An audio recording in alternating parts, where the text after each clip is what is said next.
Okay, so I guess I pushed the wrong button and now I have two recordings. So now continuing the story about the Diet Coke. So my husband was a Diet Coke drinker for years, kind of in response to his having type 1 diabetes. And what happens with artificial sweeteners? So this is not just about a hydration little lesson, but also just artificial sweeteners in the body. Turns out that our body, anything that is sweet, it doesn't differentiate. Oh, is this a no calorie sweet? Is this a full calorie sweet? Our body doesn't differentiate that.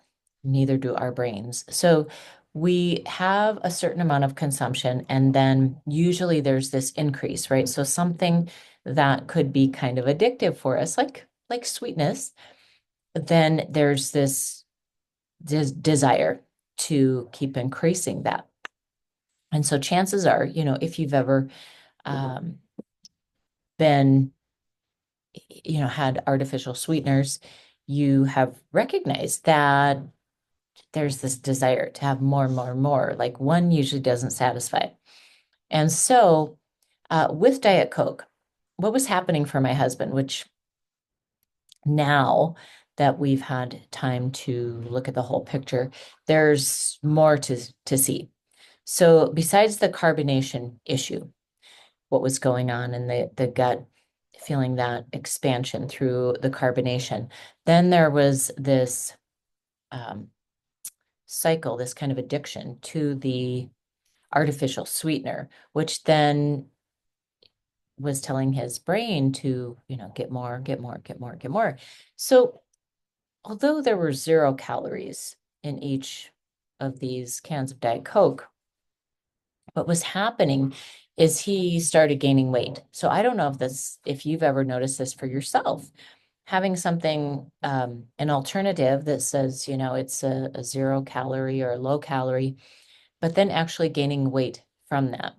And so it's often twofold. Usually we do have more of it because that craving increases, but it tends to cause inflammation in the body too, which will cause weight gain.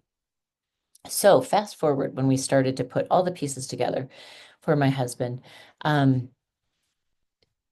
at some point, he just decided like it just wasn't tasting good anymore. So he started to cut back.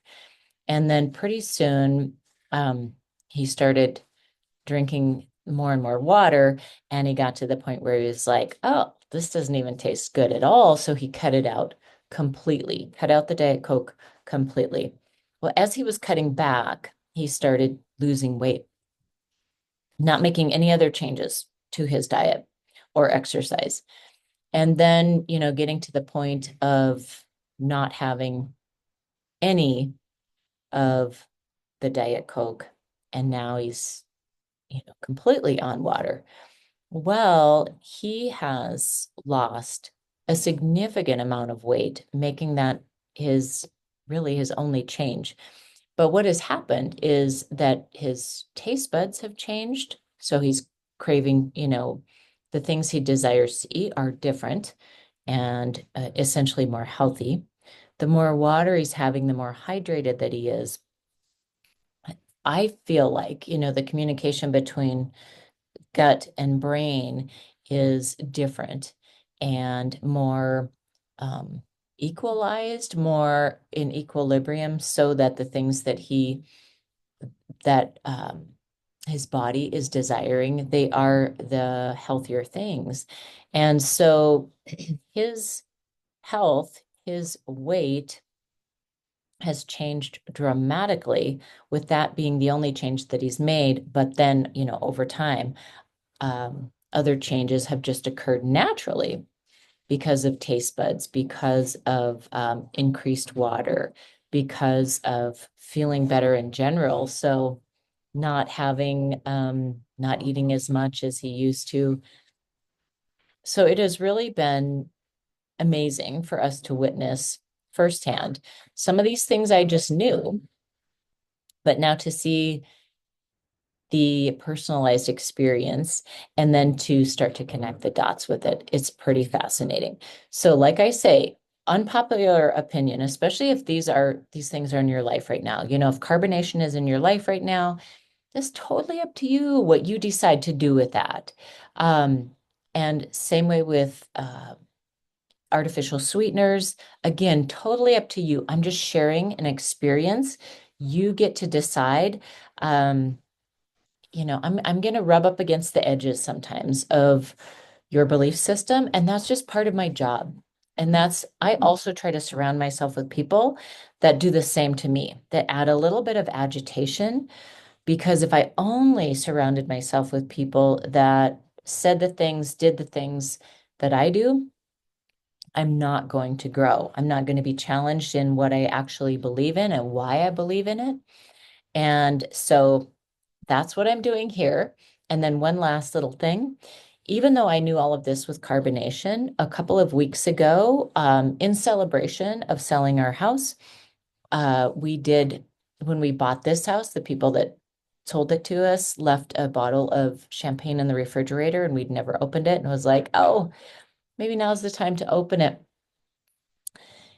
Knew this, knew this about champagne because of the bubbles, knew that it was going to have an effect on my digestive system, drank some anyway. Here's what I want to tell you.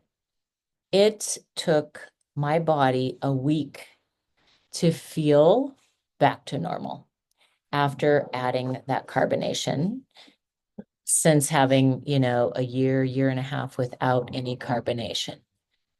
All of that to say, it confirmed and affirmed what I already knew, that I'm going to stay away from it because it was not worth a week of me trying to just dealing with that pain again in my stomach, and my digestive system just didn't work very well. Everything was sluggish.